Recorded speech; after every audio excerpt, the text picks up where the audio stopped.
Gang, welcome back to the channel. If you are new, make sure you click that subscribe button right now and hit that bell so that you don't miss a video. In this video, I am going to be showing you guys how I get ready for bed at night and do hair care maintenance for my box braids so that my hair can grow. And that's just that on that. Okay, period. I am going to be giving you guys a 2-week update for these box braids that I did. It is exactly 2 weeks today. It is Sunday. I did them on May 3rd and today is May 17th.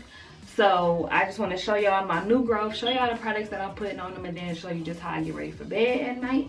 So first, let's just get into the new growth.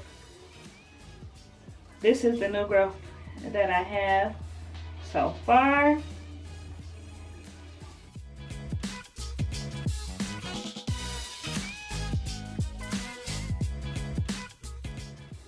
You can see. So it's a finger's width lift. Some spots is more. Like this one is more. So far the braids have been very, very easy to maintain, and I like the fact that they are not too long because they're not getting in the way. They're not applying a lot of tension or things like that. Well, this one actually in the front keeps coming apart. So I just, keep touching it up, putting it back in this spot. If it comes out, I really don't care. I'm really ready to take these braids down anyways, to be honest. I think I'm only going to keep them in for another week. I have a lot of new growth, and I'm going to show you what I have been doing. So every single day that I have had these braids, I have done something to them. So whether that be grease my scalp, have my boo-boo put my oil in my hair for me. I put my oil in my hair by myself, but I will switch it up. So as you all remember, I use this wild growth oil that you can buy from any local beauty supply. It's about $8, $7 to $8.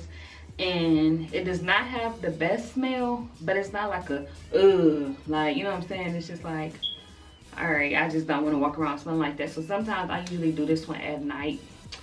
And in the daytime when I wake up, so I put oil in my hair in the morning and or at night. Most days I do both. I'll use this organic oil, but I put it in one of these bottles here. Like, I have old bottles because I restock on this every time I run out. So in the old one I put some of this organic castor oil. You could get this on Amazon. I think he paid like $25 for this, but it's 16 ounces, so that really does go a long way, and it's very, very thick. It's so thick, like it's way thicker than the original wild growth oil that's in here. So to loosen this up, if you need to, you can add a different kind of oil. So like I added olive oil before. You can melt some coconut oil and add that in there. The only thing with the coconut oil is that can get thick too.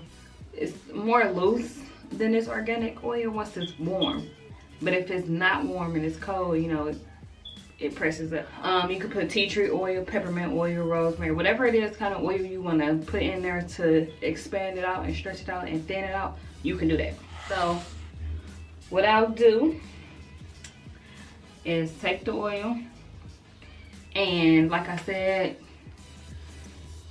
I do this once at night, once in the daytime, and I just literally apply this to all of the parts on my hair.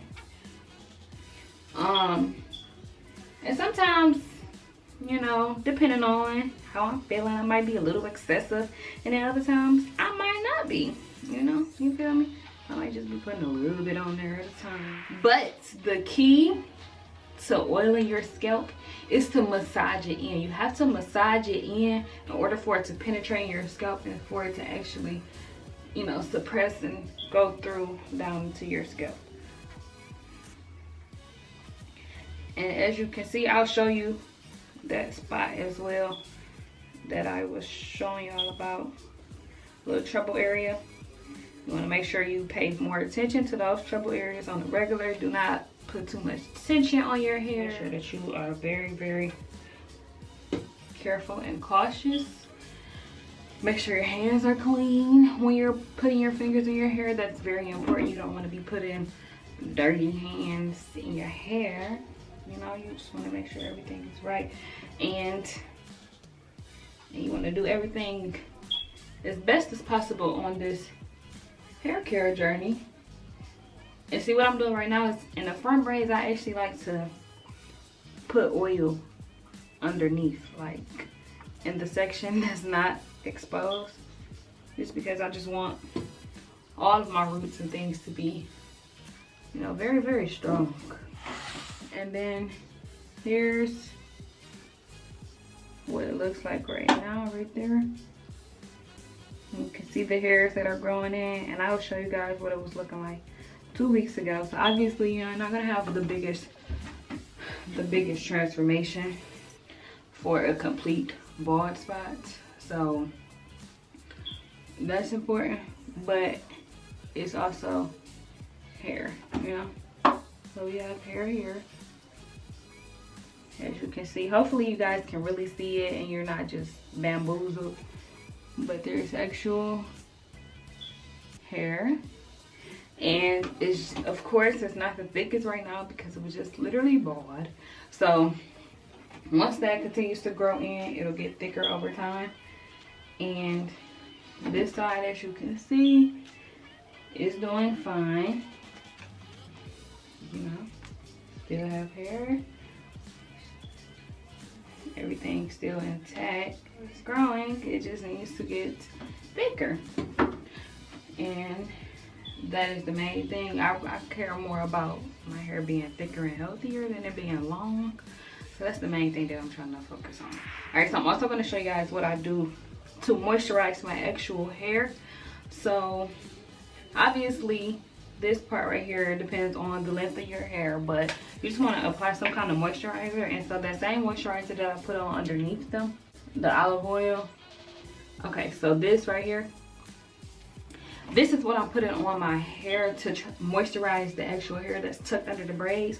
And so what I'll do is literally take a scoop of it, rub my hands together, and go around my entire hair, rubbing the braids down and, like, you know, trying to apply moisture to my actual hair, because that's the other thing. You don't want your hair to be dry underneath these braids, because that is how your hair will come out so much when you take them out, because your hair has been so dry and neglected.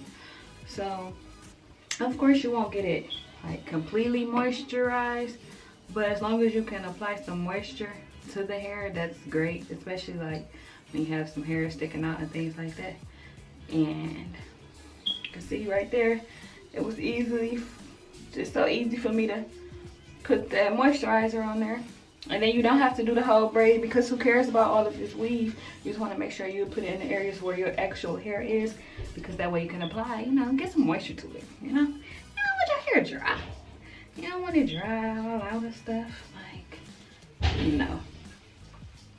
So you want to do that. And as far as this moisture process, putting the moisturizer on the hair, I do this every other day. So every 2 to 3 days. And when I get in the shower, you know, I'll let the steam get to my hair. So I won't wrap my hair up when I'm in the shower, so that the steam can, you know, just kind of open up the roots and things like that. And then that way, when I moisturize it, it's like, whew, you know, it's all moist and all that good stuff. Here and there. Also go in with some grease or something. This is the same Dr. Miracle's Edge stuff that I used when I was doing the braids. And when I do this right here, you can actually see more of my hair that's growing. It's actually growing. I know it's hard to see when you're looking at it so close, but I see it. I can actually touch it, and it's actually hair there, and it's actually not a complete bald spot. So that is great. Of course it looks very thin, especially on camera. That's just how it's gonna look. So I am really excited about the fact that it's growing back. I can't wait until it gets thicker, of course, obviously. But, you know, it's a work in progress, and you have to be patient, but you have to be consistent. So in your patience and consistency, woo, you can get your hair to grow. Boo. I usually try to apply so much moisturizer right here in this area, only because at the end of the day, hair breaks off when it's dry, and I don't want it breaking off just because it's dry. And then at the end of the day, on top of that, I'm about to wrap it up in a scarf.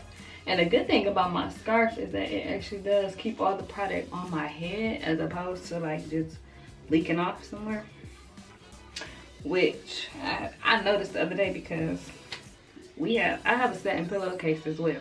That's important, especially if you ain't wrapping your hair up every night. Satin pillowcase. So we had got new pillows, right? So boo boo, he had bought some memory foam, you know, white pillows, and I had oiled his hair one night, and he put his little wave cap on, and in the middle of the night, I kid you not, that whole pillow was like it was like a dark purple, like black, from all the oil that was seeping through from his cap. And I'm like, see, I ain't gonna worry about that, okay? I got my satin silk scarf that I bought, and listen, boo boo, my oil does not leak through this scarf, okay? It does not. Then you just tie your head up with your satin silk scarf. I have another one too that's pink, and sometimes I'll like take that one up the back and then wrap it around the back as well, depending on what kind of night I think I'm about to have, because I don't want my hair to be all over the place. And he be sleeping on my hair sometimes. I be having to like, hey, don't do that, don't do it. You gotta snatch my hair out, boy. Don't do that, you better be careful. But yeah, so just put your scarf on around your edges. Make sure they are tucked away as much as possible. Boom. And that is that. So that is my nighttime hair care maintenance routine for the bike spray that I have. Remember, I am on my healthcare journey, so I will show you guys what my next hairstyle will be. And then I'm gonna do some, I don't know yet. I don't know what I'm gonna do yet, but whatever it is, I'm gonna come back and show you guys, and I'm gonna keep you updated with my hair care journey. If you are on your hair care journey, make sure you update me, make sure you show me pictures and all that kind of stuff, and then just tell me different products that y'all are using. And I am exploring new products as well. I think I have like 3B, 3C hair. I'm not 100% sure. I'm still trying to figure that out. I do believe I have low porosity hair. The things that I'm trying to do with my hair is just get it thicker. Okay? All right. So, if you have any tips or tricks or suggestions or anything like that, drop them down below. If you are new, if you haven't already, make sure you click that subscribe button, hit that bell so that you don't miss a video. Don't miss a video. And I am about to go to bed, and I'm gonna see you guys later. Peace.